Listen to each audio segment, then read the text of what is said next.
ఆంధ్రప్రదేశ్కి సవాల్ ఎన్ని ఉన్నాయో లక్ష్యాలు కూడా అన్నీ ఉన్నాయి. సో ముందు భవిష్యత్తును చూసుకుంటే చంద్రబాబు నాయుడే కనపడుతున్నారు. ఎందుకంటే ఒక విజనరీ నాయకుడిని మీరే చెప్తున్నారు. మీరే కాదు, ఎవరిని కదిలిచ్చినా కానీ ఇదే మాట చెప్తారు. ఇది fact, everybody has to accept. So అసలుకి మామూలుగా ఇన్వెస్టర్ ఆలోచన ఏ విధంగా ఉందంటే ఏం చెప్తారు సార్? ఇన్వెస్టర్స్ కూడా మీరు కూడా ఒక ఇన్వెస్టరే. రేపు మీరు ఆంధ్రాలో బిజినెస్ చేయాలనుకున్నారు అనుకోండి, మీరు ఒక పెద్ద ఇన్వెస్టరే కదా, మీకు మీ ద్వారా కూడా ఎంతో కొంత అక్కడ పెట్టుబడులు వస్తాయి కదా. సో ఆలోచన ఏ విధంగా ఉందంటే ఒక తెలంగాణలో కాదు, మొత్తం ఓవరాల్గా తీసుకున్నట్టే వరల్డ్ వైజ్. ఈరోజు ఆంధ్రప్రదేశ్లో ఇన్వెస్ట్ చేసుకుంటే నాకు వైజాగ్లో బ్రాంచ్ ఉందని చెప్పడం లేదు, వైజాగ్ ఇస్ ద బెస్ట్. ఎందుకంటే అది ఆల్రెడీ ఫ్లోలో ఉన్న సిటీ. అయితే అది రాజధానికి ప్రకటించడం వల్ల ఒక 6 months కొంచెం బూమ్ వచ్చింది. తర్వాత ఇంకా వేరియస్ ఫ్యాక్టర్స్ ఎక్కడెక్కడి నుంచి వచ్చి జనాలు డామినేట్ చేయడం అది చూసేసి భయపడి రియల్ ఎస్టేట్ కదలలేని పరిస్థితి వచ్చింది. బట్ మళ్ళీ ఇప్పుడు అలాంటి పరిస్థితి లేదు కాబట్టి ఇప్పుడు ఖచ్చితంగా అది వైజాగ్లో మూమెంట్ ఉంటుందన్నమాట. So Vizag is the best city to invest over there. ఇక అందులోనే అమరావతికి సంబంధించింది కూడాను చుట్టుపక్కల అవుటర్ రింగ్ రోడ్, అదే ఇప్పుడు రింగ్ రోడ్కి చుట్టుపక్కల ల్యాండ్స్ తీసుకుంటే కూడా బాగానే ఉంటుంది. అయితే ఇన్వెస్టర్ కూడా ఏంటంటే నేను చెప్పాను, ఒక భూమిలో ఏదైతే వస్తుందో 10% లబ్ధి పొందుతారు. వాళ్ళు చేసే ప్రచారం ఎక్కువ ఉంటుంది. మొత్తం కొత్త వాళ్ళు రీప్లేస్ అవుతారు.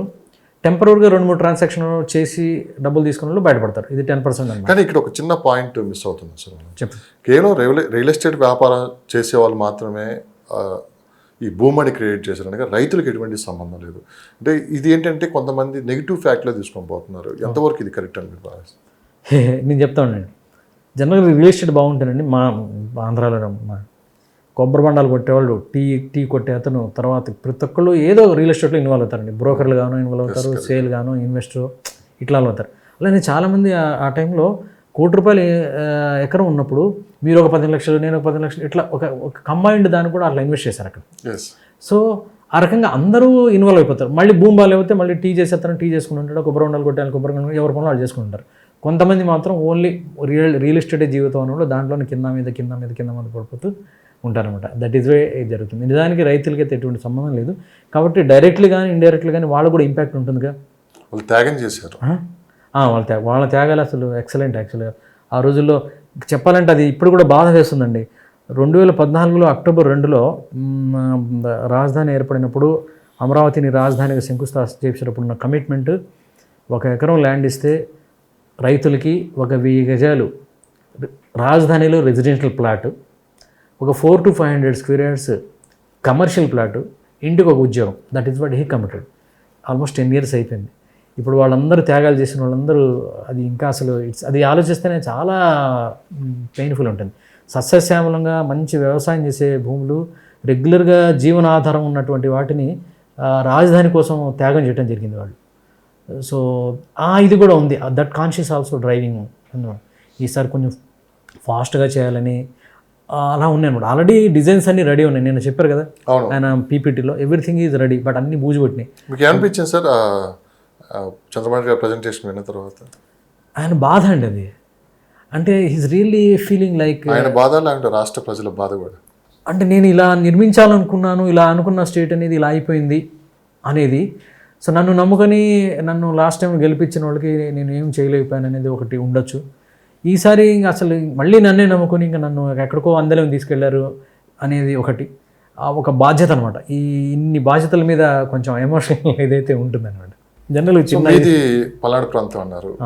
అంటే బేసిక్గా రాజధాని అంటే ఇప్పుడు హైదరాబాద్ తీసుకుందాం. ఒకప్పుడు ఎంతవరకు ఉండేది హైదరాబాద్, అమీర్పేట, లేదా బాగా వస్తే మనకి రీజనల్ రింగ్ రోడ్, మన జూబ్లీహిల్స్ అంటే హెండింగ్ ఇంకా.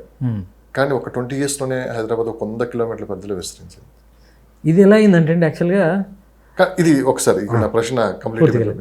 రేపు అమరావతిలో భూములు కొనలేని వాళ్ళు, అంటే రేట్లు ఎక్కువ ఉన్నా కావచ్చు, లేకుంటే అంత బడ్జెట్ లేని వాళ్ళు, మీరు అన్నట్టు నర్సరావుపేట కావచ్చు, చిలకలూరుపేట, బాపట్ల, గన్నవరం, విజయవాడ, మంగళగిరి, ఇటు విజయవాడ హైవే వైపు తీసుకుంటే భవిష్యత్తు అంటే లాంగ్ టైం ఇన్వెస్ట్ చేసే వాళ్ళకి, రాబోయే 15 సంవత్సరాలు 10 సంవత్సరాలు వెయిట్ చేయగలిగే వాళ్ళకి ఇదంతా కొంచెం ఒక బంగారు భవిష్యత్తులా కనిపిస్తుంది అని చెప్పి కూడా. ఎందుకంటే హైదరాబాద్ దృష్టిలో పెట్టుకొని తెలివిగా వ్యాపారం చేయాలనుకునే వాళ్ళకి మంచి ఆపర్చునిటీ అని కూడా అంటున్నారు. ఎంతవరకు ఇది? That is also true. ఎందుకంటే పల్నాడు అనేది రాయలసీమకి ఇప్పుడున్న రాజధాని ముఖద్వారం లాంటిది.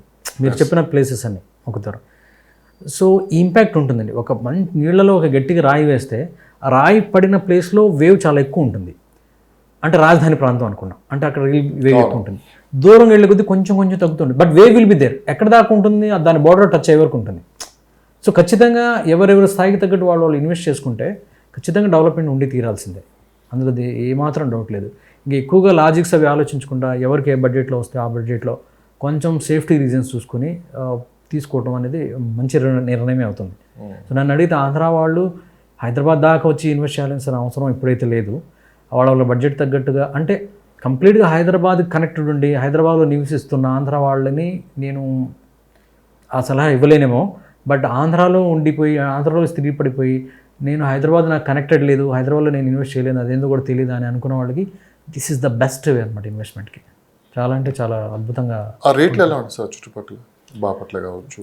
ఆంధ్ర రీజన్ నేను చెప్పాను కదండి, ప్రాబ్లం ఏంటంటే అందరూ డబ్బు ఉన్న వాళ్ళు ఉంటారు మామూలుగా, అట్లాంటి రేట్ అనేది అసలు తగ్గదండి. నేను చూస్తుంటాను వైజాగ్లో ఆంధ్ర గురించి, ఒక మంచి ప్రైమ్ ల్యాండ్ ఉంటుంది, ఒక 50 సంవత్సరాలుగా ఉంటుంది. వాళ్ళ పని ఏంటంటే ఇప్పుడు కూడా వ్యవసాయమే అనమాట. చిన్న చిన్న గోచీలు కట్టుకుని తాడుబూతులు ఎక్కేసి అవి తీయటం, ఇదే పని. 3 ఎకరాల ల్యాండ్ 4 కోట్లు ఉంటుంది. వాళ్ళ జీవితకాలంలో అమ్మరు దాన్ని.